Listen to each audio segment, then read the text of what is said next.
The recent visit of the Prime Minister Narendra Modi to the United States has sparked intense discussion across the globe. Through defense collaboration and the sale of advanced military equipment to India, including the F-35 fighter jet, Prime Minister Narendra Modi has proposed to double bilateral trade by 2030.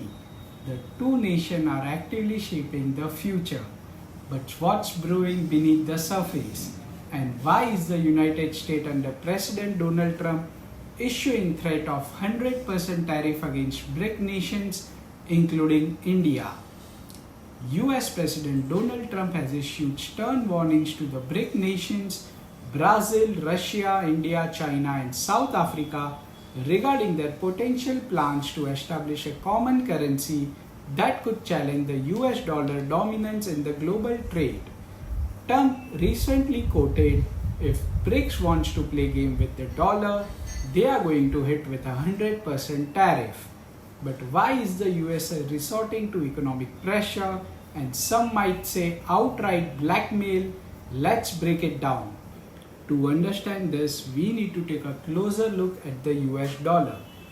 The US dollar has been a fiat currency since 1971, meaning it's not backed by gold standards, but rather than by government trust.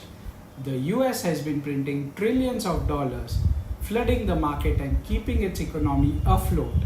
US has been able to give money to corporates at zero interest rates, free of cost, leading them to hire talent across the globe by paying them millions in salary and producing large-scale goods in last 20 years. But at what cost? Debt. A massive, unmanageable debt. The US national debt stands at $36 trillion. To put this into perspective, US per capita income is $80,000, whereas US per capita debt is $110,000. Now let's compare this with India. India's per capita income is $2,800, whereas India's per capita debt is $1,800. Who is financially more stable? The one who earns a reasonable amount but spends wisely, or the one who earns more but overspends and drowns in debt? Now imagine a person earning rupees 1 lakh per month with expense of rupees 50,000 versus another person earning rupees 10 lakhs but spending rupees 15 lakhs per month. Who is more financially wise and happy? Definitely the first person.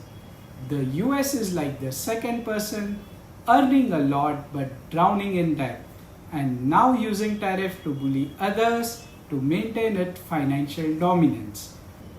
The US dollar is used as a global currency and there is artificial huge demand, so it's enjoying its strength.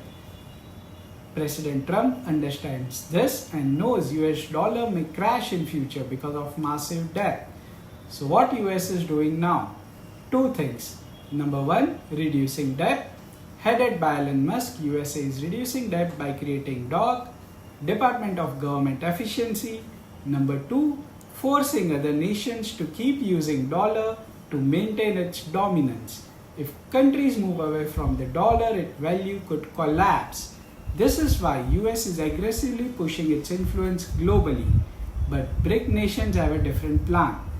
Russia and China are accumulating gold reserves, fueling speculation that they might launch a gold-backed digital currency. If this happens, the US dollar could lose its global reserve status, leading to an economic shift of power. Amidst this, India has been strengthening its tie with the US.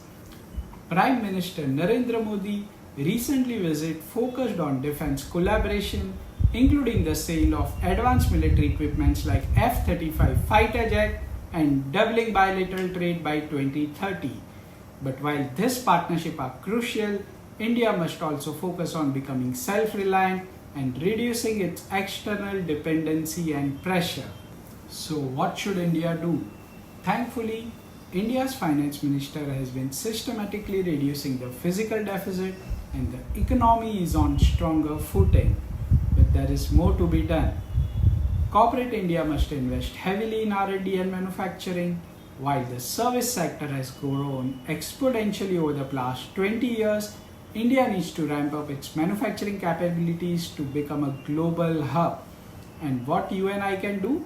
If you are employed, upskill yourself, contribute more to your organization and create value. If you are in a business or profession, aim for 25 to 30% increase in turnover and profits year on year, double it in next 3 to 5 years. Together we can build a strong self-reliant India. For Government of India, 3 major crucial steps. Encourage manufacturing by providing capital subsidies and incentives. Reform reservations by limiting caste and religious based reservation to one generation reservations only in education and employment. Reservations should be limited to economic backward class only. Eliminating free buys by making a new law, enforcing law restricting non-essential free buys by political party except for senior citizens. The road ahead is challenging, but India has the potential to emerge as a global leader. By focusing on self-reliant innovation and economic discipline, we can ensure that no external pressure, be it tariff or currency wars, can hold us back. Let's make India self-reliant, stronger and independent. Jai Hind, Jai Bharat.